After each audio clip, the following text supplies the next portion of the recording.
रामगढ़ नाम के गांव में रामू अपनी पत्नी सुजाता और 2 बच्चे सोनी और रवि के साथ रहते थे। रामू एक फैक्ट्री में बड़ी मेहनत और लगन से मजदूरी का काम करता था। इस तरह सब परिवार हंसी खुशी रह लेते थे। लेकिन एक दिन फैक्ट्री में काम करते वक्त रामू को जोर से बिजली का झटका लगता है और इसी वजह से वही उसकी तुरंत मौत हो जाती है। ये सुनकर सुजाता भागी हुई फैक्ट्री में पहुंचती है। हे भगवान, ये क्या अनर्थ हो गया। यही तो हम सबके जीने का सहारा थे। अब हम सब कैसे रहेंगे इनके बिना? हमारा गुजारा कैसे होगा? रामू के जाने के कुछ ही वक्त बाद से सुजाता पर मुसीबतों का पहाड़ टूट पड़ा। घर में खाना खाने के लिए भी मोहताज हो गए सब लोग। माँ, मुझे बहुत भूख लगी है। सुबह से कुछ भी नहीं खाया है। कुछ खाने को दे दो। हाँ माँ, मुझे भी बहुत जोरों से भूख लगी है। जल्दी से खाना दे दो। अब मैं घर में ऐसे हाथ पे हाथ धरे नहीं बैठ सकती। हम दोनों के बहुत सारे सपने थे बच्चों को लेकर कि वो अच्छे स्कूल में जाए। अब मैं आपका ये सपना पूरा करूंगी। बाहर जाकर कोई भी काम करूंगी, लेकिन इन बच्चों को भूखा नहीं रहने दूंगी। ऐसा कहकर सुजाता अगले दिन सुबह काम की तलाश में निकल पड़ती है। पूरा दिन यहाँ वहाँ काम की तलाश में घूमती है, लेकिन उसे कोई काम नहीं देता। फिर थक हार कर सुजाता दुखी मन से शाम को अपने घर लौट आती है। फिर रसोई में जाकर देखती है कि थोड़े से चावल और दाल बची होती है। फिर सुजाता उसकी खिचड़ी बनाकर बच्चों को खिला देती है और खुद खाली पेट पानी पीकर सो जाती है। अगले दिन फिर सुजाता काम की तलाश में बाहर जाती है, लेकिन उस दिन भी उसे कोई काम नहीं मिलता। ऐसे तो बहुत मुश्किल हो जाएगी। अब तो घर में एक खाने का दाना भी नहीं बचा है। मैं बच्चों को क्या खिलाऊंगी? मेरे बच्चे तो भूखे रह जाएंगे। मुझे मिट्टी के खिलौने बनाने आते हैं, तो क्यों ना उन्हें बनाकर मैं उसे बाजार में बेचा करूं। इससे कुछ तो पैसे आ जाएंगे, जिससे मैं अपने बच्चों का पेट पाल सकूं। फिर सुजाता रात भर जाग के और मेहनत करके सुबह तक मिट्टी के कुछ अलग अलग तरह के खिलौने बनाकर तैयार कर लेती है और उन्हें बेचने निकलती है। सोनी और रवि, मैं ये खिलौने बाजार में बेचने जा रही हूँ। तुम दोनों घर में ठीक से रहना और शैतानी बिल्कुल मत करना। मैं शाम तक घर लौट आऊंगी। ऐसा कहकर सुजाता बाजार में मिट्टी के खिलौनों की टोकरी लेकर बेचने के लिए निकल पड़ती है और सड़क के एक किनारे रुककर बेचना शुरू करती है। खिलौने ले लो, खिलौने, अलग अलग तरह के खिलौने ले लो। हाथी, घोड़ा, गुड़िया, अलग अलग तरह के खिलौने ले लो। माँ, मुझे वो मिट्टी का खिलौना चाहिए। दिला दो ना। क्या करोगे मिट्टी के खिलौनों को लेकर? तुरंत टूट जाएगा। मैं तुम्हें अच्छी सी दुकान से खिलौना लेकर दूंगी। अब चलो यहाँ से। ऐसा कहकर वो माँ अपने बच्चे को लेकर वहाँ से चली जाती है। पूरा दिन सुजाता खिलौना बेचने की कोशिश करती है, लेकिन वो ज्यादा खिलौने नहीं बेच पाती। फिर बहुत दुखी होकर सुजाता शाम को घर लौट आती है और रात को जब सब खाना खाकर सो रहे होते हैं, तब बहुत तेज बारिश शुरू हो जाती है। सुजाता के छत से पानी टपकने लगता है, जिससे सुजाता और बच्चों की नींद खुल जाती है। अरे, ये बिन मौसम बरसात भी आज ही शुरू होनी थी। रवि और सोनी, जाओ जल्दी से कोई बर्तन ले आओ, नहीं तो पूरे घर में पानी भर जाएगा। फिर रात भर सुजाता बर्तन को यहाँ वहाँ करके छत को टपकने से बचाती रही और अगली सुबह सुजाता को बहुत तेज बुखार हो जाता है। माँ, तुम्हें तो बहुत तेज बुखार हो गया है। तुम फिक्र मत करो। आज ये खिलौने मैं बाजार में बेचने जाऊंगी और लौटते वक्त शाम को मैं तुम्हारे लिए दवाई भी ले आऊंगी। तुम बस अपना और रवि का ख्याल रखना।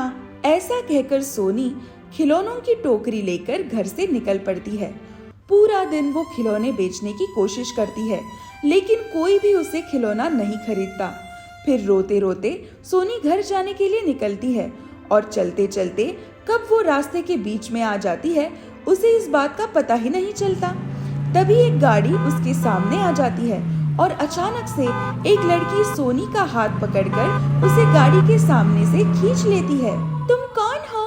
अच्छा हुआ तुमने मेरी जान बचा ली, नहीं तो ये गाड़ी मुझे कुचल कर चली जाती। मेरा नाम राधा है और तुम्हें दिखाई नहीं देता? तुम ऐसे रास्ते के बीच में चल रही हो। अगर मैं सही वक्त पर तुम्हें नहीं बचाती तो न जाने क्या होता। मेरा नाम सोनी है, मैं यही पास के घर में रहती हूँ। मेरी माँ को बहुत तेज बुखार है और वो बहुत बीमार है। मुझे उनके लिए दवाई भी लेनी है। घर में मेरा छोटा भाई रवि भी है, वो भी बहुत भूखा है। इसलिए मैं ये मिट्टी के खिलौने बेचने बाजार आई थी, लेकिन आज मेरा एक भी खिलौना नहीं बिका। मैं भी अपने परिवार से बिछड़ गई हूँ, इसलिए मैं ऐसे ही रास्ते में भटक रही हूँ अभी तक। कहाँ जाऊँ कुछ समझ नहीं आ रहा। अरे राधा, मेरा घर यही पास में ही है, तुम मेरे साथ मेरे घर चलो। जब तक तुम्हारे माँ बाप नहीं मिल जाते तुम हमारे साथ रहना। तुम्हें देखकर सब लोग बहुत खुश हो जाएंगे। ठीक है सोनी, मैं तुम्हारे घर चलूंगी, लेकिन मेरी एक शर्त है, तुम मेरे बारे में किसी को कुछ भी नहीं बताओगी। हाँ राधा, मैं वादा करती हूँ कि मैं तुम्हारे बारे में किसी को कुछ नहीं बताऊंगी। फिर ऐसा कहकर राधा अपना रूप बदलकर सोनी के साथ उसके घर जाने के लिए निकल पड़ती है। अरे सोनी, तू आ गई, बहुत देर लगा दी। और ये कौन है तुम्हारे साथ? अरे माँ, ये मेरी सहेली राधा है। इसने आज मेरी सड़क हादसे में जान बचाई है। कुछ दिन ये यही हम सबके साथ रहेगी, फिर वापस अपने घर चली जाएगी। क्या? सड़क हादसा? शुक्रिया बेटी, तुमने सोनी की जान बचाई। इन बच्चों के अलावा मेरा है ही कौन। लेकिन सोनी इतने दिन ये अपने घर से बाहर रहेगी, इसके माँ बाप को इसकी फिक्र हो रही होगी। आंटी, आप फिक्र मत करिए, मैं अपने मम्मी पापा को बताकर आई हूँ कि मैं सोनी के घर जा रही हूँ। मैं कुछ दिनों में वापस चली जाऊंगी। अगर आपको कोई परेशानी नहीं हो तो क्या मैं कुछ दिन आपके घर रह सकती हूँ? बेटी, तुम यहाँ जितने चाहे उतने दिन रह सकती हो, लेकिन ये घर तुम्हारे लायक नहीं है। तुम्हारे कपड़े देखकर लग रहा है कि तुम किसी बड़े घर की बेटी हो। फिर यहाँ इस छोटे से घर में कैसे रहोगी? आंटी, कोई भी घर छोटा या बड़ा नहीं होता, घर घर होता है। और आपका घर बहुत ही अच्छा है, मैं यहाँ बहुत आराम से रहूंगी। फिर राधा और सोनी साथ में रहने लगे। जब भी सोनी खिलौना बेचने बाजार जाती तो राधा भी सोनी के साथ जाती, और जब भी राधा सोनी के साथ खिलौने बेचने जाती उस दिन सोनी के खिलौने ज्यादा बिकते थे।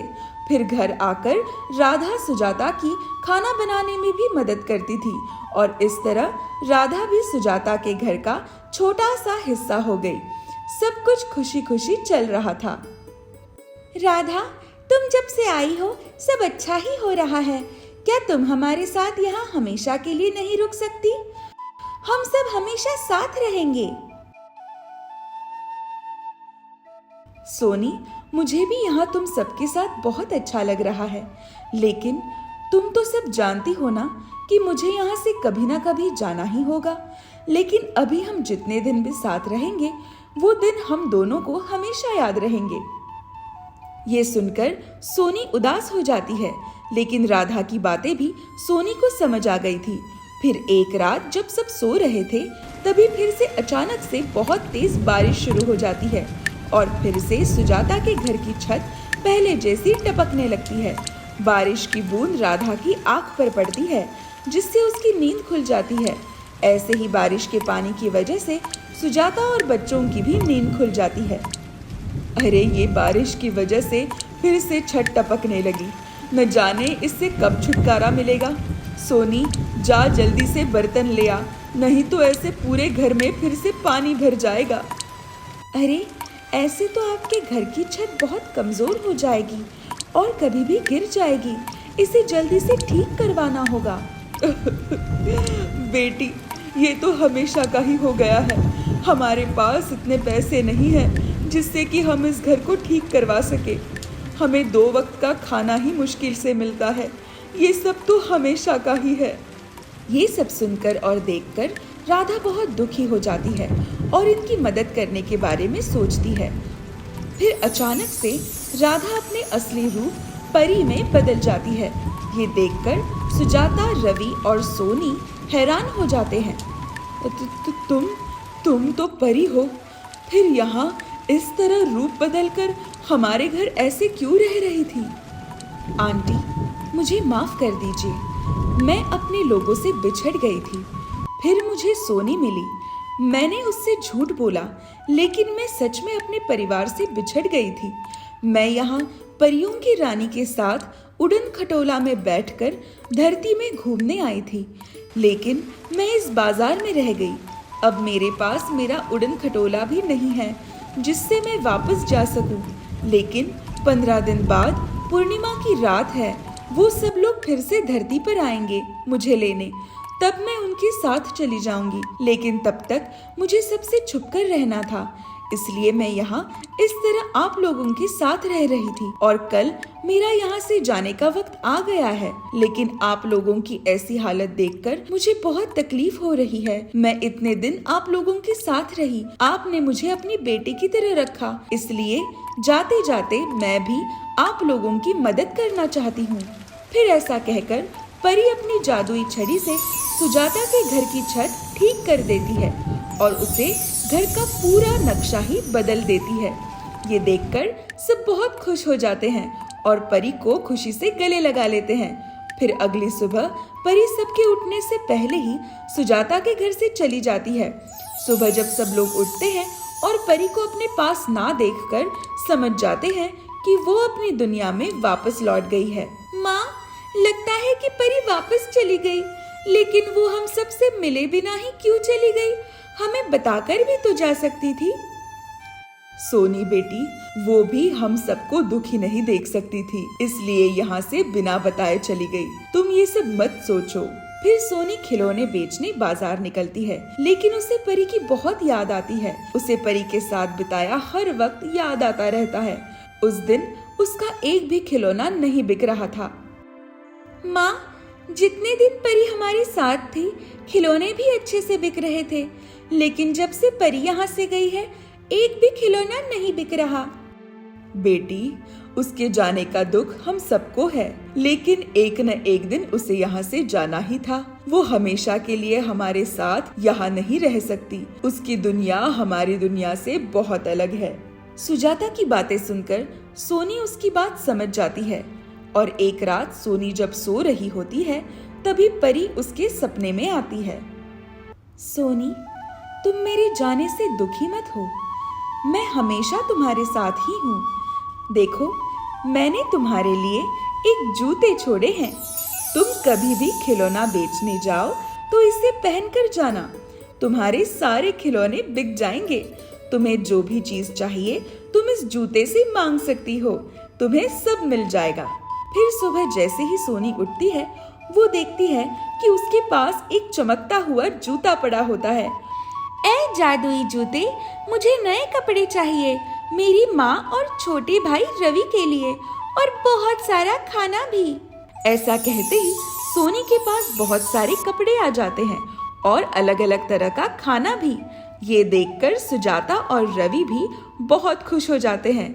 जब भी सोनी मिट्टी के खिलौने बेचने बाजार जाती, वो परी का दिया हुआ जूता पहनकर जाती थी और उसके सारे खिलौने बिक जाते थे। इस तरह सोनी के पास बहुत से पैसे आ जाते हैं। फिर सोनी और रवि आगे की पढ़ाई पूरी करते हैं। सोनी समझ जाती है कि ये सब परी के वजह से हुआ है और इस तरह परी जाते जाते सुजाता और सोनी के परिवार को खुशियों से भर देती है।